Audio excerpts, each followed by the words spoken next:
दोस्तों, कहानी की शुरुआत होती है क्वान नाम के लड़के से, जो कुछ समय पहले तक ताइक्वांडो खेल का नेशनल चैंपियन हुआ करता था। लेकिन हम देखते हैं कि आजकल वो अपना सारा दिन एक इंटरनेट कैफे में बैठकर वीडियो गेम्स खेलने में बर्बाद कर देता था। उसके पास कोई नौकरी नहीं थी, लेकिन उसकी गेमिंग स्किल्स कमाल की थी। और ऐसे ही एक ऑनलाइन गेम में उसके कैरेक्टर का नाम कैप्टन था और कुछ दूसरे दोस्तों के साथ उसकी एक टीम भी थी, जिसका नाम उन्होंने रखा था रेजररेक्शन। अब इस गेम में क्वान यानी कैप्टन अपनी जिंदगी की परवाह किए बिना अपने साथियों की मदद करता था। फिर एक दिन इंटरनेट कैफे में गेम खेलने के बाद क्वान की नजर पास में ही रखे एक स्मार्टफोन पर पड़ती है, जिस पर किसी का फोन आ रहा होता है। फिर जब वो उस फोन को उठाता है तो सामने से उसे एक लड़की की आवाज सुनाई देती है, जो उसे बताती है कि वो अपना फोन उस कैफे में भूल गई थी और वो चाहती थी कि क्वान उसके घर पर उसका फोन लौटाने आए। अब पहले तो क्वान अपनी गेम छोड़कर आने को बिल्कुल भी तैयार नहीं था, लेकिन जब उस लड़की ने कहा कि वो इस काम के बदले में उसे $300 देगी, तो क्वान झट से राजी हो जाता है और उसके घर के लिए निकल पड़ता है। इसके बाद जब क्वान उसके घर पहुंचता है तो वो देखता है कि दरवाजा पहले से ही खुला हुआ था और वो लड़की बाथरूम में नहा रही थी। ये देखकर अब क्वान ने बाहर से ही उससे बात की, तो उस लड़की ने उसे फोन टेबल पर छोड़कर वहां रखे पैसे लेने को कहा। अब क्वान ठीक ऐसा ही करता है, लेकिन जैसे ही वो जाने वाला होता है तो जाने से पहले वो उस लड़की को सलाह देता है कि घर का दरवाजा यूं खुला मत छोड़ा करो, पीछे से कोई भी घुस सकता है।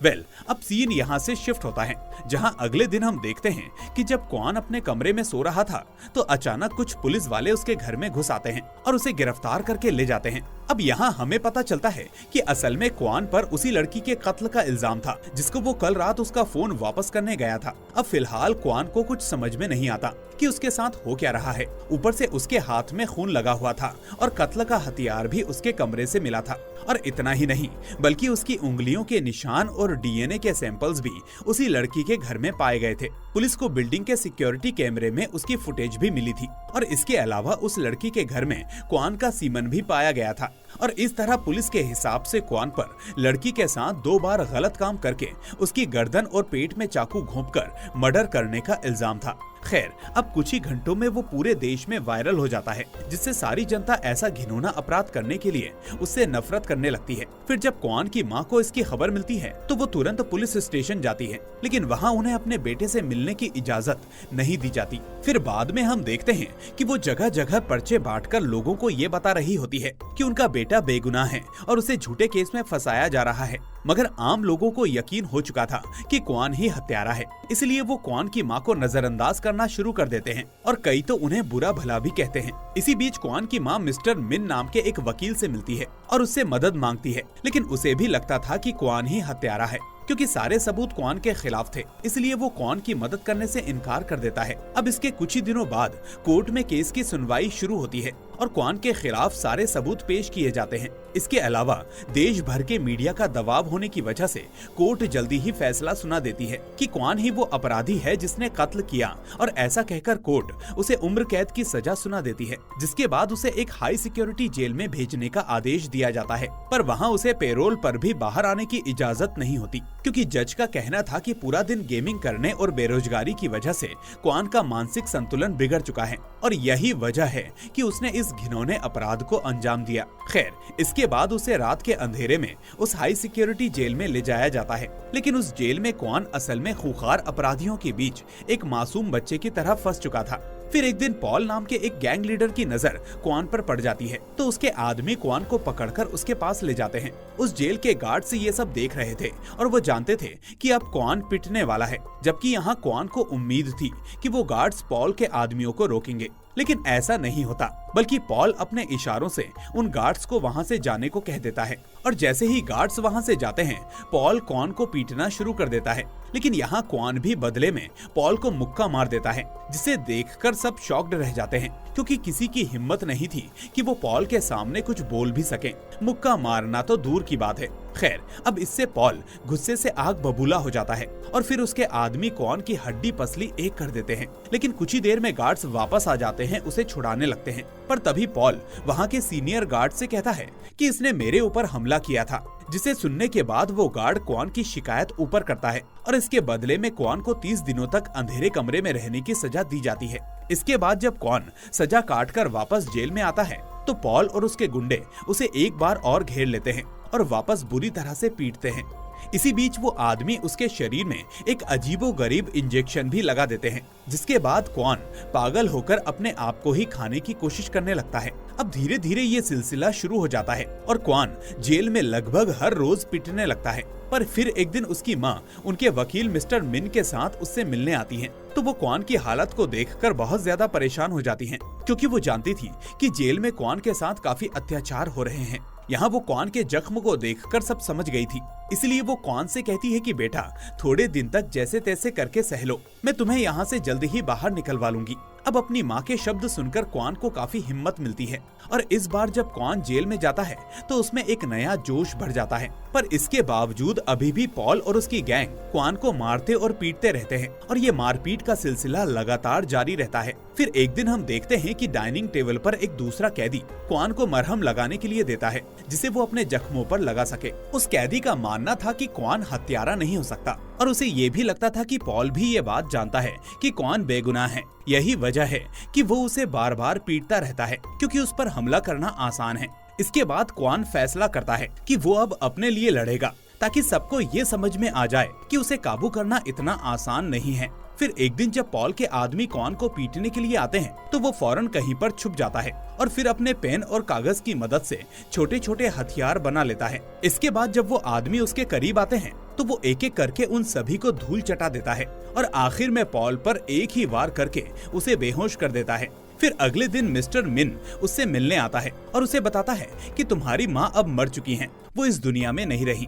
इसके बाद वो क्वान को उसकी माँ का डेथ सर्टिफिकेट देता है ताकि क्वान उस पर दस्तखत कर सके और सरकार उसकी माँ का अंतिम संस्कार कर सके। यानी क्वान को अपनी माँ के अंतिम संस्कार में जाने की इजाजत तक नहीं मिलती। अब मिस्टर मिन उसे बताता है कि आम लोगों ने तुम्हारी माँ को बेहद परेशान कर दिया था, वो लोग रोज उन्हें ताना देते रहते थे, जिसके बाद वो बहुत दुखी रहने लगी थी और फिर इतना दुख वो सह नहीं सकी और आखिर में वो मर गई। अब ये सुनकर क्वान मानो बिल्कुल टूट सा जाता है, लेकिन फिर उसी रात उसकी माँ उसके सपने में आती हैं और उसे गले से लगा लेती हैं। फिर अगले दिन क्वान को उसकी माँ के वो शब्द याद आते हैं जो उन्होंने क्वान से मिलने पर कहे थे। उन्होंने कहा था कि तुम एक रेपिस्ट नहीं हो, इसलिए तुम्हें वैसा सोचने की कोई जरूरत नहीं है और वैसा रहने की भी कोई जरूरत नहीं है। और उस दिन क्वान ने अपनी माँ से वादा किया था कि एक दिन वो अपनी बेगुनाही साबित करके रहेगा।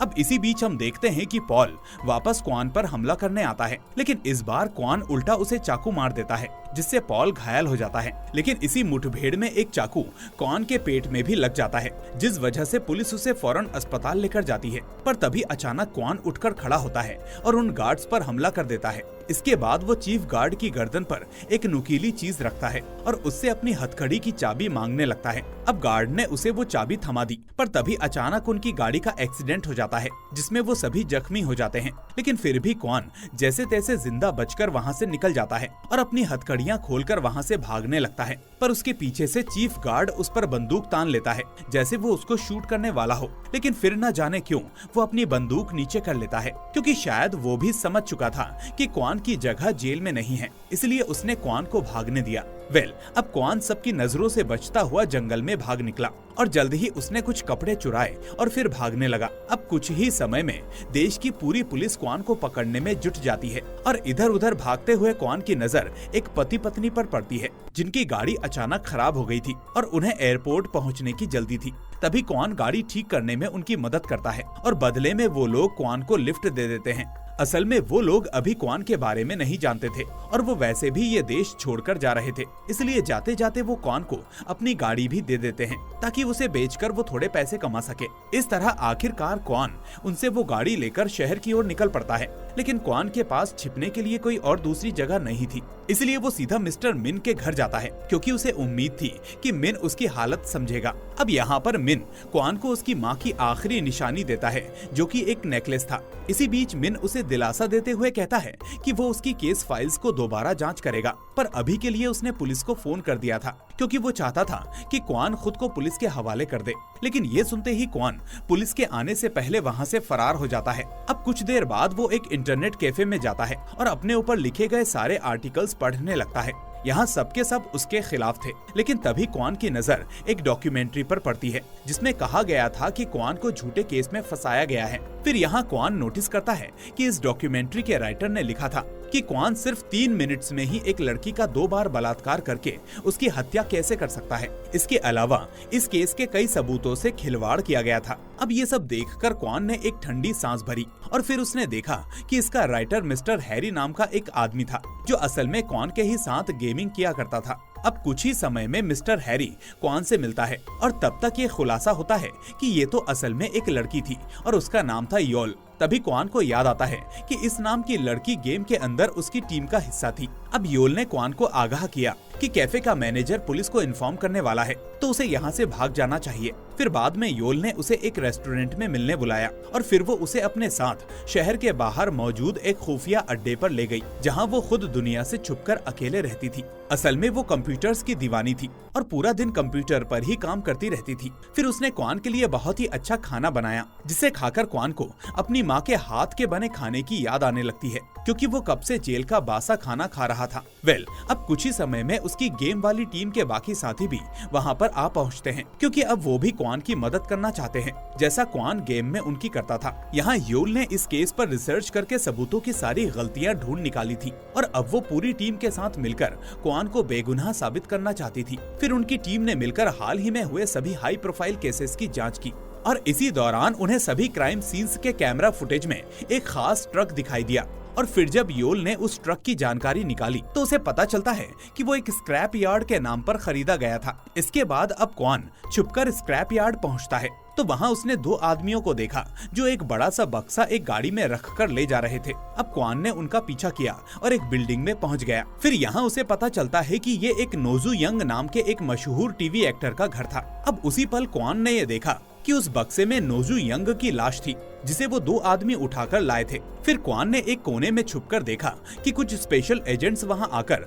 कत्ल के सबूत तैयार करने लगे। वो असल में उंगलियों के निशान और बाल जैसे सबूत रख रहे थे और तभी ये खुलासा होता है कि क्वान का वकील मिस्टर मिन ही इस मिशन के पीछे का मास्टरमाइंड था। और तभी हमें पता चलता है कि असल में नोजू यंग की असली कातिल शू नाम की एक अमीर बिजनेसमैन की बेटी थी और अपनी बेटी को जेल जाने से बचाने के लिए उसने मिस्टर मिन को नकली सबूत तैयार करके किसी और पर इल्जाम डालने का काम सौंपा था। इसके बाद हम देखते हैं कि मिस्टर मिन की बिल्डिंग में उसका एक खुफिया कमरा था जो सिर्फ उसके चेहरे से ही खुलता था। वहाँ उसने एक इंटेलिजेंस सुपर कंप्यूटर की मदद से एक ऐसी लड़की ढूंढ निकाली जिस पर शू की बेटी वाला इल्जाम थोपा जा सके और इस लड़की का नाम सो था जिसका नोजू से कोई लेना देना नहीं था और वो अपनी जिंदगी आराम से जी रही थी। उसे तो कोई अंदाजा ही नहीं था कि आगे चलकर उसके साथ क्या होने वाला है। वहीं दूसरी ओर क्वान ने नोजू के घर से एक तस्वीर चुरा ली जिस पर मिन के एजेंट्स ने किसी और की उंगलियों के निशान छोड़े थे और फिर उसने वापस जाकर योल को ये तस्वीर दे दी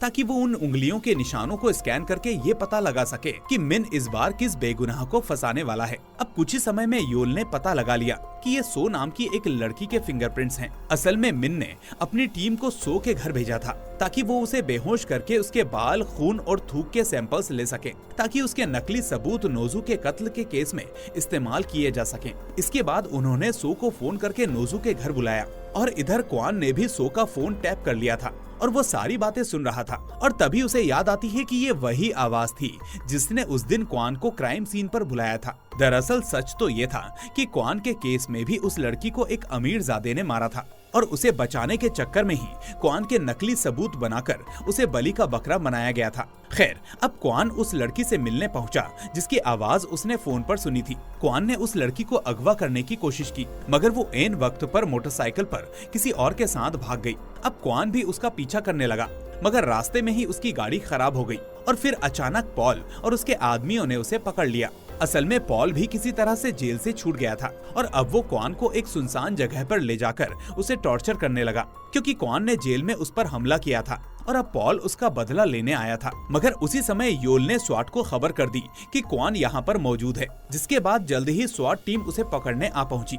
अब स्वाट टीम ने उसे पॉल के चंगुल से छुड़ाया और इसी मौके का फायदा उठाकर क्वान वहां से भाग गया। तभी योल उसे गाड़ी में लेने आ गई और फिर वो दोनों वहां से फरार हो गए। अब रास्ते में क्वान ने पूछा कि आखिर पॉल उस तक कैसे पहुंचा, तो योल को क्वान की मां के नेकलेस में एक ट्रैकर मिला और तब उन्हें एहसास हुआ कि मिन अभी भी उस पर नजर रखे हुए है क्योंकि उसी ने क्वान को ये नेकलेस दिया था ताकि उसे हर वक्त क्वान की लोकेशन मिलती रहे, जिस वजह से आखिरकार क्वान को अपने दिल पर पत्थर रखकर अपनी मां की आखिरी निशानी को भी फेंकना पड़ता है। फिर बाद में क्वान की टीम ने कुछ ड्रोन्स बनाए और उन्हें मिस्टर मिन की बिल्डिंग स्कैन करने को भेजा, क्योंकि उन्हें यकीन था कि वहाँ जरूर कोई हाईटेक सुपर कंप्यूटर होगा जिसमें पूरे देश के लोगों का डेटा भरा हुआ है। और खुशकिस्मती से उनका शक सही निकलता है और उन्हें वो सुपर कंप्यूटर दिख जाता है। उधर क्वान ने नोजू के घर से सारे नकली सबूत हटा दिए और बाद में जब मिन को इसका पता चला तो उसने अपने एजेंट्स को पूरा घर साफ करके किसी और जगह पर क्राइम सीन बनाने को कहा। लेकिन जल्द ही क्वान ने उनके नकली सबूतों वाले वैन को ही बॉम्ब से उड़ा दिया। इसके बाद हम शू की बेटी को देखते हैं, जो एक हॉस्पिटल में पेशेंट होने का नाटक करके छुपी हुई थी। वो अब जल्द ही यहाँ से बाहर निकलना चाहती थी और इसके लिए मिन को जल्द से जल्द एक नया क्राइम सीन तैयार करना था। इसलिए अब बिजनेसमैन शू मिन को धमकी देकर जल्द से जल्द मिशन पूरा करने को कहता है और फिर वहाँ से चला जाता है। अब मिन एक नई जगह पर क्राइम सीन बनाना शुरू करता है और इसी दौरान क्वान मौका पाकर मिन का नाम लेकर शू की बेटी को उसी क्राइम सीन पर ले जाता है और इस तरह शू की बेटी को ही उसके असली अपराध के लिए गिरफ्तार कर लिया जाता है। जल्द ही ये खबर पूरे देश में आग की तरह फैल गई, जिसके बाद मिन का मिशन पूरी तरह से नाकामयाब हो चुका था। अब क्वान ने उसे फोन करके कहा कि अब पूरी दुनिया के सामने तेरा पर्दाफाश होगा, मगर तब हमने देखा कि मिन किसी तरह का साइको था, जो ये बात सुनकर खुश होने लगता है कि किसी में तो दम है उससे टक्कर लेने की। मिन ने कहा कि वो बार बार नकली क्राइम सीन तैयार करते करते थक चुका है।